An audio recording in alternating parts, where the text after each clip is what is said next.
The first thing I found was I didn't realise it was 50 different countries. I just assumed it was one.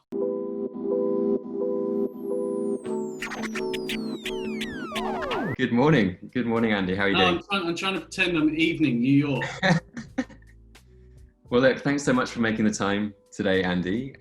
It's Wednesday, 17th of June. We're obviously mid-COVID crisis globally, which I'm sure we'll touch on a little bit during the call, but I'm sure most people will know Andy, obviously XS3, very, very well known in the contract industry, and wanted to take a few minutes to speak with him today to talk about his experience doing business in the US, some of the lessons he learned, some of the mistakes he made, potentially expectations that weren't quite spot on, and then talk about some of his advice from his success of doing it and the advice that he would give businesses today.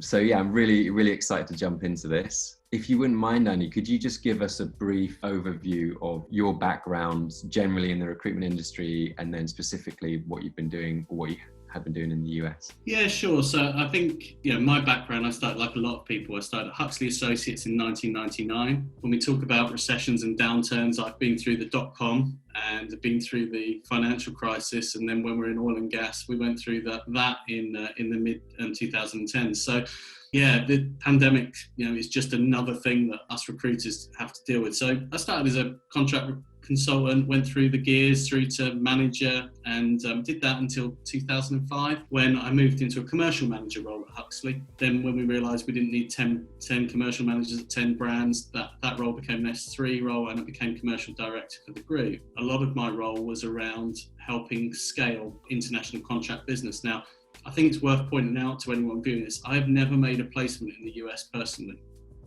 So I've never recruited into the US. I probably don't know the level of detail. There's going to be loads of the S3 guys in the US saying, what does Andy know about this? So I think what's probably useful is, I guess, for PGC, it's UK companies thinking, right, okay, if we go out to the States, what do we need to think about? What do we need to know? So I guess to anyone screaming at the screen, this is really an Englishman's take on doing business in the States. Yeah, two Englishmen's take on doing business in the States. Yeah, and the thing for me that I found was that there are some 101s that sort of might help people. And the first thing I found was I didn't realise it was 50 different countries. I just assumed it was one. So common. That's such a common misconception then. Yeah, and there are some similarities as well. I mean, I think if you look at what's happening around IR35 in the UK, you can sort of, the classification bit is a lot further ahead in the US on that.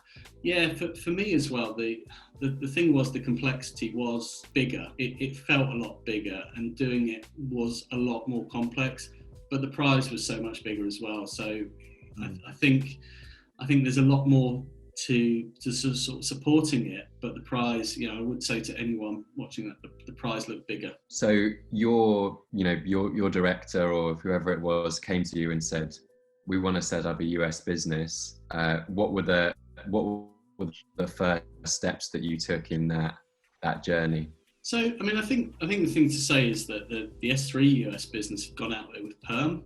So they had gone out there subsequently and started to build up a good business. And then there were a couple of sales directors that went out there and started to fire up the contract business. And so it wasn't a dedicated plan. This is what we're going to do. It was really networking off those permanent fees that we built.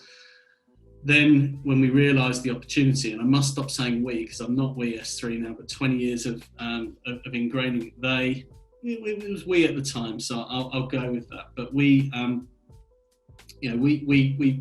did it like most businesses do. We tried one, we worked it out, we found out what worked, what didn't, and yeah, that's when we sort of started to find the complexity. And that's probably all right to start with, because that's how you prove your product market fit. If we did contract, could we do a deal? We'll do that. I think then when we realised the opportunity and the scale and just the phenomenal revenues, opportunities that were available, that's when started to really think about having a plan and to a degree having to really do it properly. because what gets you your first roles won't get you to 1,000, 2,000, 3,000 contractors. So just understanding what those points were. Yeah, absolutely. And obviously, as you said, you're no longer at S3, but I think the business is very well known as being a success story of US expansion. How large was your book of contract business, and how successful were you when you left the business? You probably need to check the publicly available figures for that. So as a PLC, they'll probably be able to tell you that. So I just need to make sure I don't say what I shouldn't. So, but yeah, I mean, as a PLC, that'll be available. But it was a large business, and the strategic plan was focus in US because the growth opportunity is phenomenal. Coming out of a tough commoditized UK business, it looked and felt like all my US recruiter friends were just having a great time. It was like I was in double maths and they were in Disneyland. That's great. What do you put that down to? I think working with someone like Dalta, who's effectively his USP is taking good UK recruiters out to the US. I think the work ethic in the UK, work ethic of the UK recruiters is superb, and actually you take that work ethic into what is potentially a better market, depending on where you are. And I'm not going to say it's easy. I just think it's a different dynamic. I think recruitment and staffing, people are prepared to spend a bit more money, and the competition doesn't seem as energized potentially as some of those firms. And it's not just S3. I could probably reel off a handful of handfuls of other firms that have done that. Yeah, absolutely. There's a long line of British businesses who have gone out there and done really well. Fantastic. Okay, good. And maybe we could pivot a little bit now to talk about, I guess I'd love to talk about some of your mistakes. So potentially some of the misconceptions you have. You touched on the fact that all of the states operate very differently. I think the comparison to different countries, I think, is a really, really, apt illustration. Placing someone in New York is completely different to placing someone in California. Even just culturally, getting someone on the phone in New York is incredibly difficult. Whereas if you're speaking to Texans, they're, much more likely to be wanting to chat and ask how your day's going. So other than the different countries aspect, what would you say were some of your misconceptions having done business in the UK and then looking at the US market? So this was one that I potentially got wrong, and everyone I speak to is their first reaction when they look at working with a payroll company like yourselves, right? They look at the figure you're taking and they're like, not doing that, not taking that. And I think there was we didn't understand, and they don't understand all of the costs involved. And just because it's in the UK, you pay a limited company and that's it. There's nothing else. The complexity in the US around all the workers' comps, all of the other things you have to load on, and as well, there's a cost of doing that. So very much they'll look at your fee, and they'll see that you're charging expert. They won't see that they're actually getting double, triple the daily rate that they would do in the UK. The focus is on the fact that you're getting like 5 points or something like that. And I just couldn't get over that at the start. And I'm thinking, but then when you look at the bigger context of it, it's, so, and actually the margins, whereas in the UK, you maybe look at margins around sort of 15 to 20% being around that. In the States, you're looking 25, 30, 35. So, and the end hirers know that there's a cost of doing business, and you can put that on. So, so the biggest mistake is to look at what your cost is, not what your upside is on it. And don't get caught up on what you're paying, because you have to pay. That sounds like an advert for PGC, and Yeah, I'm going to cut that bit out and just send it. Yeah, so yeah, that's but actually, I think there is a complexity, and then there's a feeling that we should do this on your own, and a lot of recruiters I speak to say, oh, do we just hire a person to do this? And actually, if you look at the potentially when you're super big, then yeah, do it, but don't hire that person until you've got that proof of concept. So you're almost better off pay as you go, and then that decision will either cost in or not. The other thing you've got to think of as well is the service. The service is massive, and if you've not got an efficient payroll where you can't pay everyone every fortnight, then you will spend more time on the operations than you need to, and not what pretty much you're good at, which is selling. So yeah, it's getting over the fact that there's a cost, because as a recruiter I used to hate cost. Yeah, I can understand that. I can definitely understand that. Yeah, absolutely. I mean, I think if people approach the market in the same way that they approach the UK, I think that's where there's sometimes a bit of friction. And I said to you at the start, this is not a PGC testimonial by any stretch of the imagination. Much more interested in hearing about you and your story. But you're right, in terms of an ideal sort of prospective client for us is one that's looked into the complexities of trying to run their contract book in-house, and then they realize that we can just take it off their hands. So I'm glad you mentioned you almost want someone who's had a go at it. Yeah. Right. So they know how bad it could be. Yeah. I can see that, and I think you can get going on perm, and improve the market from the UK. You do need those sort of, you do need that local expertise then to do contracts. So yeah, you almost need someone to have gone through the headache to sort of give them the painkiller. Yeah, absolutely.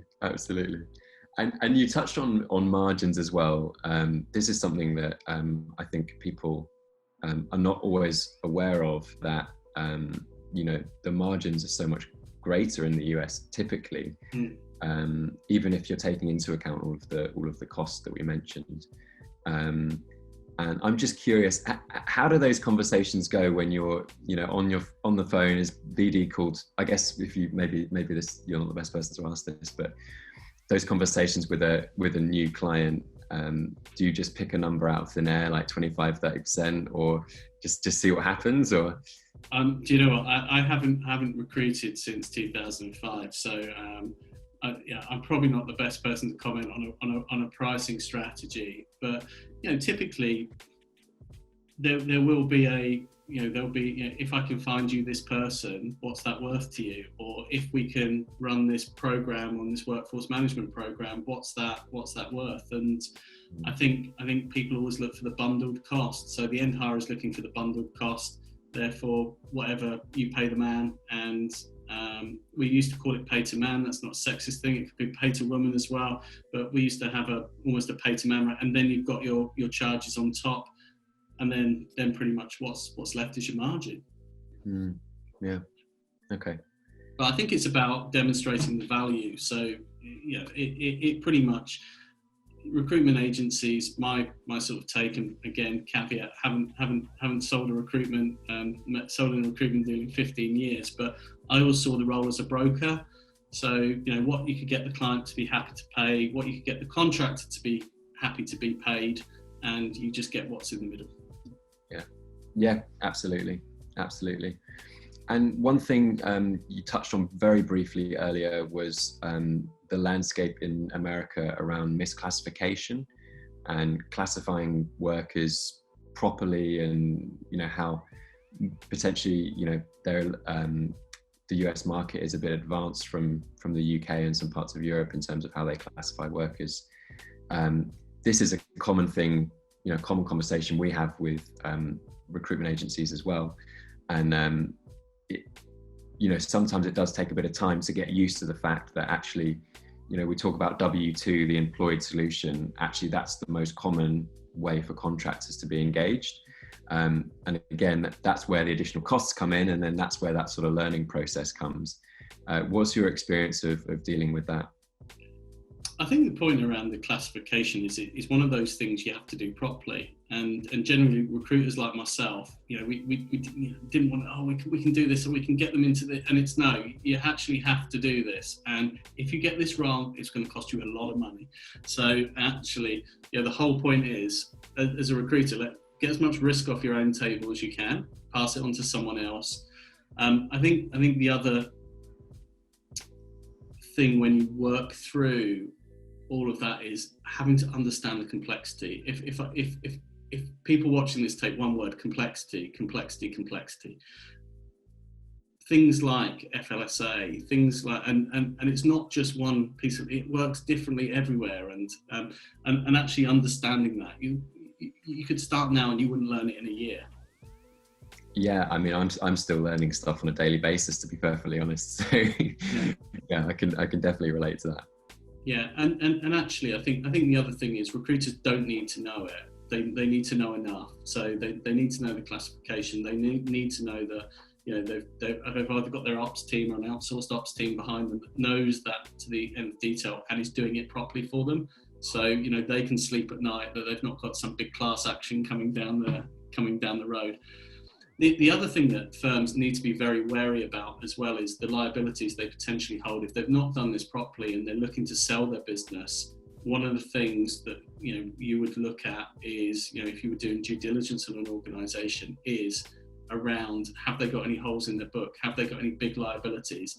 And that will either make a sale go away, or you would have that risk priced into a sale as well. So actually, one of the things that firms, if they float their boat on a good US market, really need to think about is, if someone came in and looked at that, would they still buy us? That's a really interesting point, because that's often a reason that recruiters will cite for setting up a US operation is, obviously it's going to make your business that much more attractive to investors. And for future sales. So that's a really interesting point to raise. You've got to make sure that the groundwork is in place, otherwise you might have problems in the future.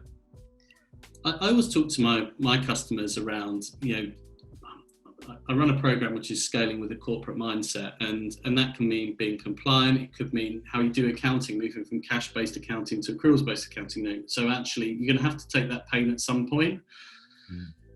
You might as well do it now and because to get compliant or to get this structure in, it's easier to do it now than in, when your business is absolutely going through, and you'll scale easier as well. You'll scale easier, you'll sleep easier. And if that sale does come along, you'll be, effectively, that opportunity, you'll be ready for the opportunity.